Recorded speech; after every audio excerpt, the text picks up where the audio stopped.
You know, for pretty much all of human history, if you wanted to make dinner, you were playing with fire. It was powerful, yeah, and absolutely essential, but it was also messy, kind of dangerous, and really hard to control. So today, we're going to dive into the quiet revolution that changed all of that. The amazing story of the electric stove.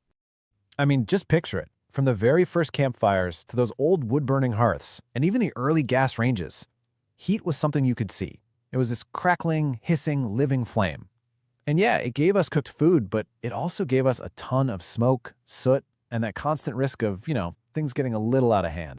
So for generations of inventors and thinkers, this was the big question. How do you take that raw, wild power of fire and make it clean and safe and precise enough for a modern kitchen? Well, the answer they came up with was surprisingly radical. That's right. The solution wasn't to tame the flame at all. It was to get rid of it, completely. To replace combustion with something totally invisible, silent, and way more controllable, the electron. And that's the story we're telling today. So here's our game plan. We're going to start with that big leap from fire to electrons, then we'll get into the actual science of how this whole thing works. After that, we'll trace how the cooktop itself evolved, witness the absolute game changer that is the induction revolution, and then finally, we'll take a little peek at what the future of cooking might look like. All right, so our journey from fire to electrons really kicks off in an era of just explosive scientific discovery. I mean, people were redefining the very nature of energy, and that was paving the way for a revolution that was going to start in the lab and end up right in your kitchen. So back in the late 1800s, scientists figured out a really cool trick. If you push electricity through something that fights back, you create heat. It's called resistive heating, or joule heating. And by 1892, this idea was turned into an actual stove. Now, was it pretty? No. It was clunky, super inefficient, but it was absolutely revolutionary because it could cook food without a single wisp of smoke or a lick of flame. Okay, to really get how the electric stove works its magic, we need to look at the elegant physics that are happening just underneath that cooking surface. The whole thing boils down to resistive heating. And honestly, the easiest way to think about it is like friction for electrons. As these tiny electrons are forced through a material that doesn't want them there, they bump into all the atoms, creating all these vibrations. And those vibrations, that's what we feel as heat. It's just a beautiful, simple conversion of energy. So what kind of material do you use for this? Well, for decades, the go-to answer has been an alloy called nichrome. It is the perfect candidate. First, it puts up a huge fight against electricity, which means it gets super hot fast.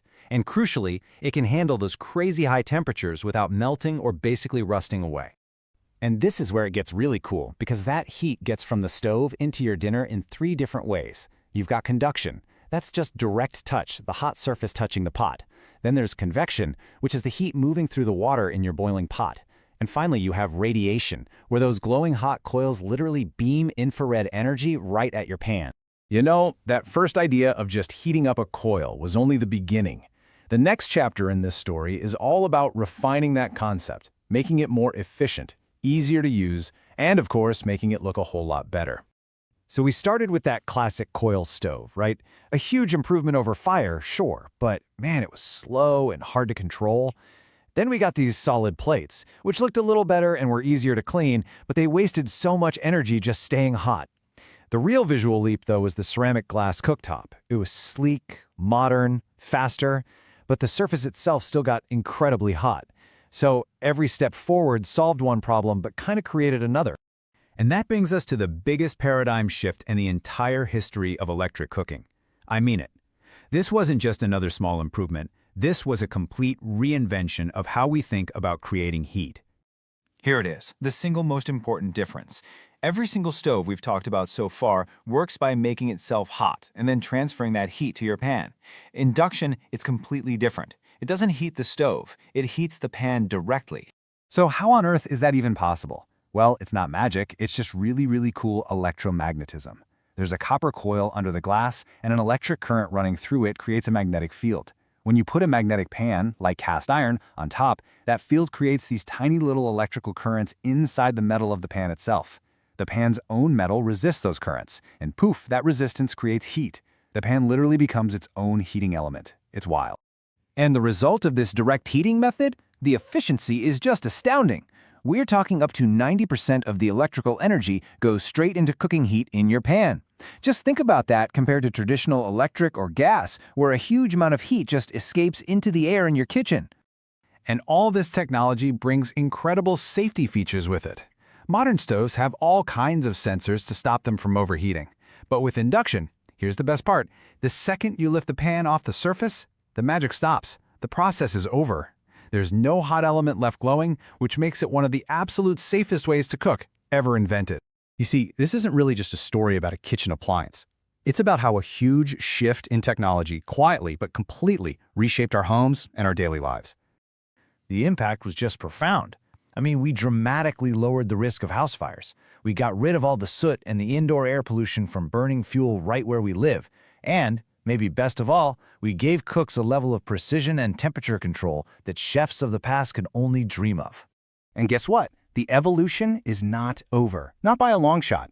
The electric stoves coming out today are becoming part of our smart homes. They connect to our phones, they talk to the energy grid to be more efficient, and some are even using AI to help guide us while we cook. It's really incredible to think about, isn't it? Every single time you turn that knob or tap that glass surface to boil some water, you're not just making dinner. You're activating a circuit that runs through more than 100 years of physics and engineering and amazing innovation. Which, of course, leaves us with one final fascinating question. The reign of fire in the kitchen, which lasted for millennia, was finally ended by the invisible power of the electron. So as we look to the future, what's next?